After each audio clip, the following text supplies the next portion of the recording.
নমস্কার, আমি ছোট্ট একটা রেসিপি করবো আজকে চিংড়ি মাছ দিয়ে। আমার বাজারে যাওয়ার লোক নিয়ে আমি রাস্তা থেকে মাছ কাটা রাখলাম। এই মাছটা নিয়ে একটা রেসিপি করবো। মাছ কাটাকুটো দেখাবো না, কেটে কেটে নিয়ে এসে রান্না করে দেখাচ্ছি। চিংড়ি মাছ কেটে নিয়ে আসছি এবং দেখুন আমি একটু পেঁয়াজ কুচিয়েছি, কটা লঙ্কা চিরেছি, একটু টমেটো কুচিয়েছি, আর এখানে আছে শস্য আর পোস্ত বাটা, কালো শস্য দিয়ে বেটেছি। যাক, আমি রান্নাটা শুরু করি, আপনারা দেখতে থাকুন। আমি গ্যাসে কড়াই চাপিয়ে দিয়েছি, চিংড়ি মাছে লবণ হলুদ দিয়ে নিয়েছি। কড়াইটা আমার গরম হয়ে গেছে, আমি তেল দিয়ে দেবো। একটু ময়লা এসে পড়ে, কড়াইতে তেল দিয়ে দিলাম, অল্প করে দিলাম। মাছ কটা ভাজবো অল্প তেলে।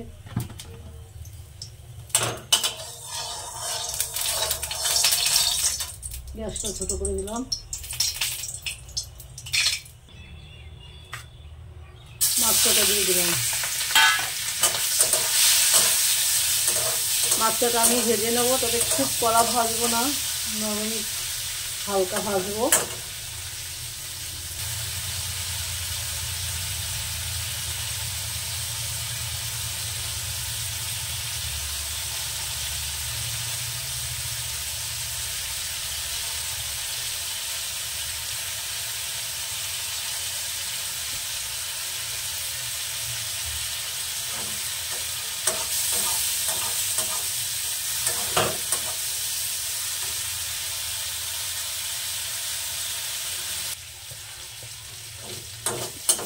মাছটা ভাজা হয়ে গেছে, আমি নামিয়ে নেবো। আমি একদম হালকা করে ভাজলাম, খুব কড়া ভাজলাম না।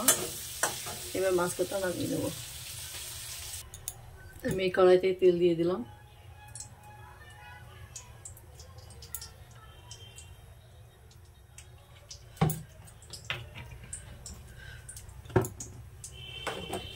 গ্যাসটা ছোটো করে দিলাম। তেলটা গরম হয়ে গেছে, কটা জিরে ফোড়ন দিলাম,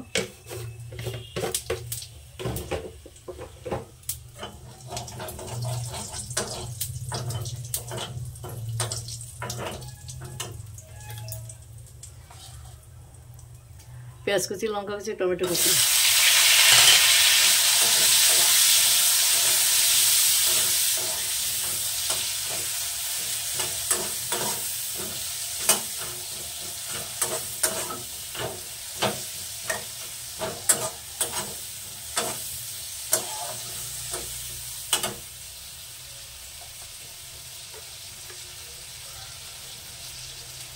পরিমাণ মতো লবণ,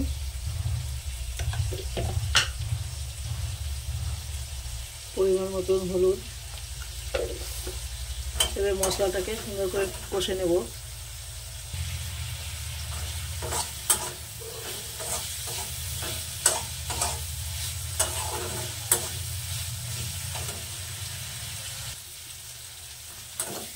মশলাটা কষা হয়ে গেছে, আমি এবার এখানে জল দিয়ে দেবো।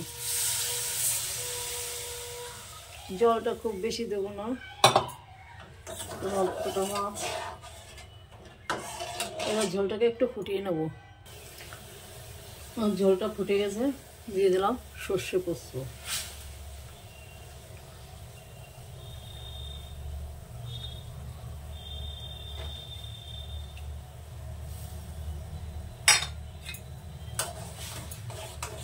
আবার একটু ঝোলটাকে ফুটিয়ে নেব।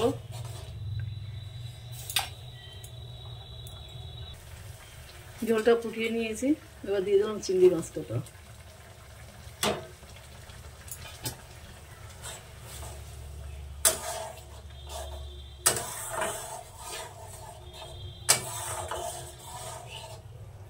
আবার সুন্দর করে ফুটিয়ে নেব।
আমার শস্য পোস্ত দিয়ে চিংড়ি মাছের রেসিপিটা তরকারিটা হয়ে গেছে, আমি নামিয়ে নিয়েছি। যাই হোক, আমার চ্যানেলে যারা নতুন তারা আমার চ্যানেলটা একটু সাবস্ক্রাইব করুন, যারা পুরনো লাইক শেয়ার করুন। আজকে এই পর্যন্ত, নমস্কার।